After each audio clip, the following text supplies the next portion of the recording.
Hello, I am James Edward Snap Jr. And today I will teach you some of the details of the note at Mark 69 in your Bible. Also, we will see what some commentators have said about this passage, Mark 16, 9 through 20. In Proverbs 18:9, it's written, "One who is slack in his work is brother to him who destroys."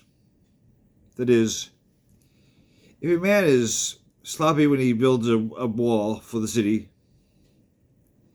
and then the city comes under attack, and the enemy attacks that part of the wall and it breaks easily, the problem is not just the attackers, it's the person who built a wall so poorly that it would break so easily. Don't be a vandal. Build well. Whatever your hand finds to do it with all your might. For writers, commentators on the Bible, that means doing your own research instead of just parroting what you've read from other books. Geisler wrote that Mark 69 through 20 is lacking in many of the oldest and most reliable manuscripts. Geisler was a great guy. I love him, miss him. Larry O. Richards wrote that in many ancient Greek manuscripts, Mark's Gospel ends at Mark 68. In many ancient Greek manuscripts. Wilfrid J. Harrington wrote that Mark 69 through 20 is omitted in very many Greek manuscripts of the Gospel. Donald Juel, Juel, wrote, according to the almost unanimous testimony of the oldest Greek manuscripts, Mark ends at 68.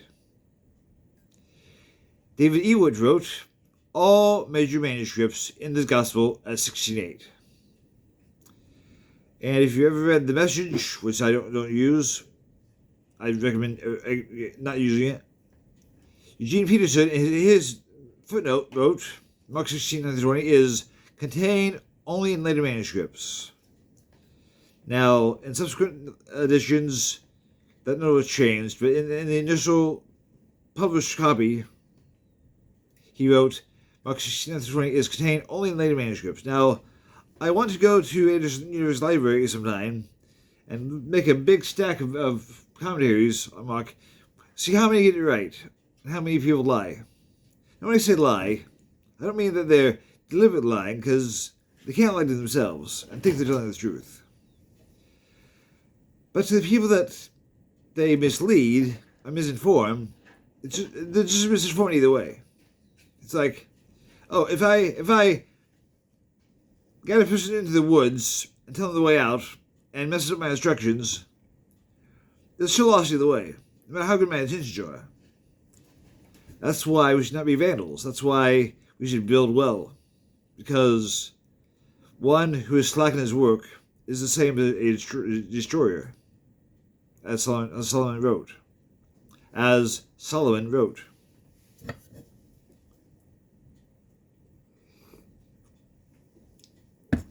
Now, this claim that all major manuscripts in the Gospel of Mark at 68, that's what David Ewert wrote.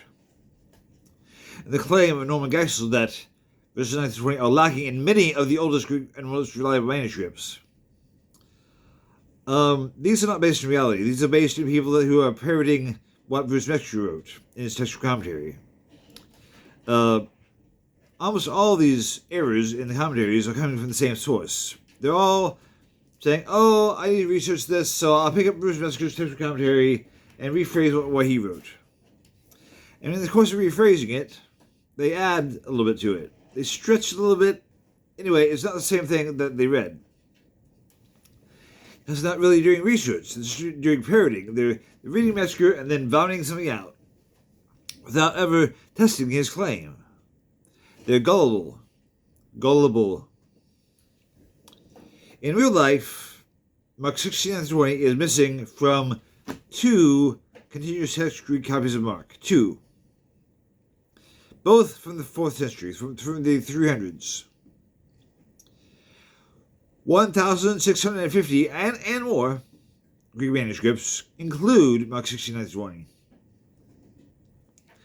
There are, I think, a total of 3 that don't have the ending, but it's because of damage or else being based on a copy that was damaged. But the continued text copies, when I say continued text, I mean copies of Mark, not commentary copies, but copies of the Gospel of Mark, with that as the title. So not to think that it's decided by a simple count, but just to get the lay of the land, missing in 2, included in 1,650.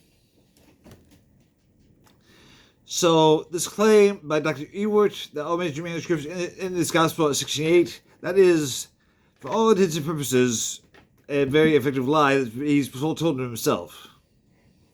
I won't say he's a liar, but he has obviously misinformed of his readers. Likewise, Eugene Peterson misinformed his readers. Likewise, Harrington misinformed his leaders. So when I say lie, think of it as saying a effective lie, not of intent, but of effect. So all these commentaries, because some of these commentators are dead now and can't go back and fix the work. But all these commentators, the work is going to be redone at this point because it's not true. And the same misinformation is being spread in seminaries and by readers and going all around America and all around the world. And it's going to have an effect. I've seen preachers say online, we're not going to preach Mark 16:9 warning. I've heard John MacArthur, you may have heard of him. He's a preacher in California. He has said Mark 16:9-20 is a bad ending. I've written a book responding to his claims because in the same sermon, he says some very ridiculous things. You can get my book on Amazon. And if you need a copy, just email me, james.snap@gmail.com. I'll send a copy for free. But these claims, these silly claims, again, regurgitated from Metzger, they can't be allowed to continue. We believe in the truth. When you write, you should speak with intent. You should be able to confirm what you say. And I'm tired of writing to publishers or writing to editors and saying, hey, there are claims in this book not true, because when you do, but the author, he's so widely respected. That doesn't mean a thing. Not one darn thing. What matters is, did he do his research or not, or is he simply being a parrot? So, these things need to be exposed publicly and withdrawn from circulation. Otherwise, the church is going to continue on this path of being deceived. I know it's small, but these little small snowballs have a way of rolling down the hill, and as they do, they get bigger and begin to start an avalanche. I don't want to see the Bible 20 years from now having Mark 16:20 taken out like it was in the RSV. Mark 16:19 was quoted by Irenaeus in about the year 180, long before these 2 Greek manuscripts that don't have these verses were produced. So don't say, the oldest manuscripts don't have it, because the oldest are old because they survived. And they survived not because they're better, because there are many old manuscripts that have a very lousy text, but they survived because of the conditions in which they were preserved, either because they were in a drier climate like Egypt, or because they were treated as relics. Either way, age has nothing to do with the quality of the text that is written on them. The age is just the quality of the materials. So when you see footnotes that say the oldest ones don't have it, so what? The oldest witnesses have it, like Irenaeus and Justin and Tatian in the 100s. Why should two manuscripts from the 400s be worth mentioning in a footnote when so many early witnesses confirm Mark 16:9 was in their copies? So because their copies were out because of the effects of humidity, of the effects of Roman persecution, that shouldn't matter. That shouldn't be decisive. It's like, well, if you live longer, then we must believe you. That's so silly. It's, well, if your manuscripts were stored further south, they must be better. That, again, that is a illogical way of looking at it.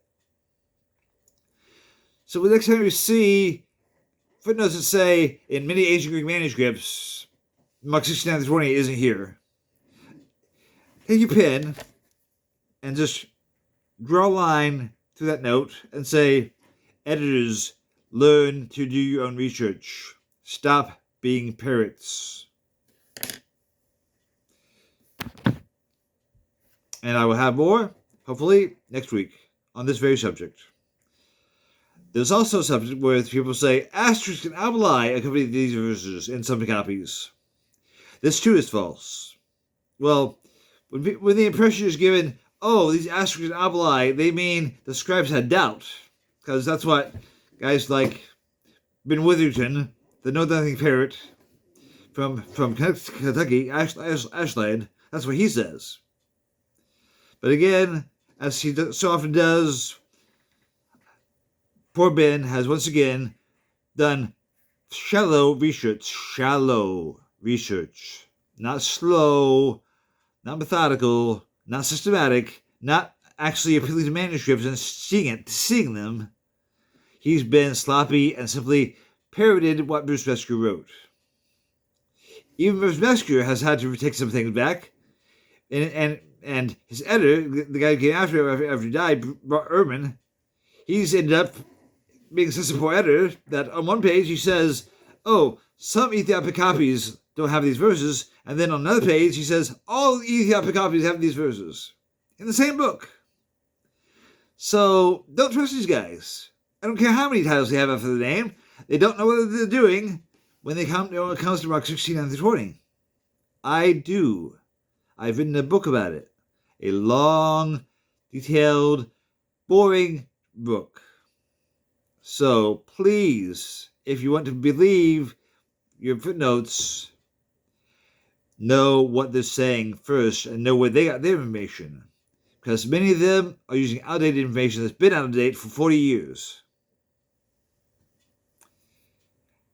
Again, I look forward to seeing you for my next video. Please like and subscribe. Bye.